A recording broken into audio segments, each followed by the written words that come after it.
So how many of us here are sick of getting yelled at by customers about our porterhouses? That's obviously, as we all know, because we don't have our bandsaw anymore. So I wanted to talk to you guys today about the problem and the solution that I think that needs to happen. So just two things.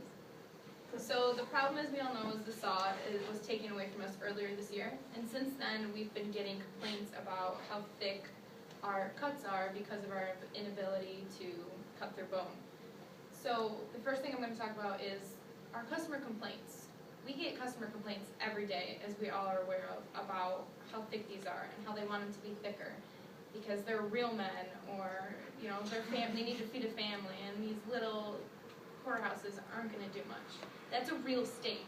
Those steaks are $12.99 a pound. Those are more than our ribeyes cost. They are a real steak. They need to be eaten thick. So how many of us have also heard, I'm going to Tops, or I'm going to Triano's? Every day, yeah. They think that somehow that's magically going to make us be able to produce a saw and cut it on spot, but obviously it's not. So we also have that sign right in front of our display case that says, we do custom cuts. And I know it's bad grammar, but it says we do custom cuts. Customers get mad at us because we can't do everything custom. We don't have the saw to do that with. So we're all getting frustrated because they feel like it's false advertising and we feel like we're lying to our customers. So the cause of getting rid of the saw, I don't know if all of us are familiar with it, but it's actually because there were incidents in other stores with safety, and no one cut their fingers off or anything. It was actually something to do with like a fryer, but because of that, they took away all of the equipment they thought was unsafe throughout the company. And they started with our store. We're lucky. So the solution that I believe would help everyone is to have more training in the department for everyone. That includes Chris, our manager, down to us. And this way, no one's using the saw in an unsafe way.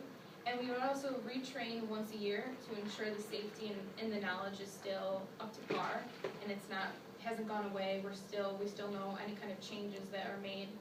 And the only way that we're going to know how to use the saw correctly and have all of us trained in the store, all of us trained in our department, is to have this proper training. What's the price going to be with this training? That's a wonderful question, Liz. So, there's 30 minutes of training. I write 4, sorry. So 30 minutes of training, and there's 10 people that have to get trained. Let's do the average. All of us make, let's say $12 an hour, because we're feeling special today. And because of this, there would be 120 hours of training, because we also have to pay the trainer that's doing those 30 minutes for each person. So, for $120 of training, that's how much it would be. 10 steaks, 10 porterhouse steaks, which are $12.99 a pound, as I already said.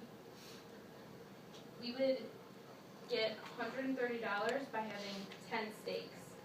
We would literally only have to sell 3 steaks a day for 4 days in order to make this training. Out of the year. If we sold 10 a year, we would make up for the training. So clearly, it's a good investment. What do we do about this? So, thanks, Chris. What we have to do about this is tell management about our solution. After we're done here today, we can approach our managers so that they know what we're going through. We know personally because customers are coming up to us first. Our managers are in the back or in their offices. They don't know the frustration the customers are feeling. So we can give them our card, or their card, the managers, so that they can tell them directly, and we can also go up to the manager after this and tell them directly as well. But why should we care? Well, Phil, we should care because the more customers we have and we retain, they're happier. We're also losing customers to Tops, Triano's, because they have real butchers, and they have saws there that we no longer have. We're missing out on sales, which in return is making our work boring. So now we just stand there, and we get yelled at for standing there, but we have nothing else to do. So by taking a look at the amount of customers we could have on a daily basis, we have at least 4 a day ask us to cut something on the saw that we can't do. So we're missing that many a day. That's hundreds of dollars a day we're missing out on, depending on how many pounds of porterhouse long we would be making.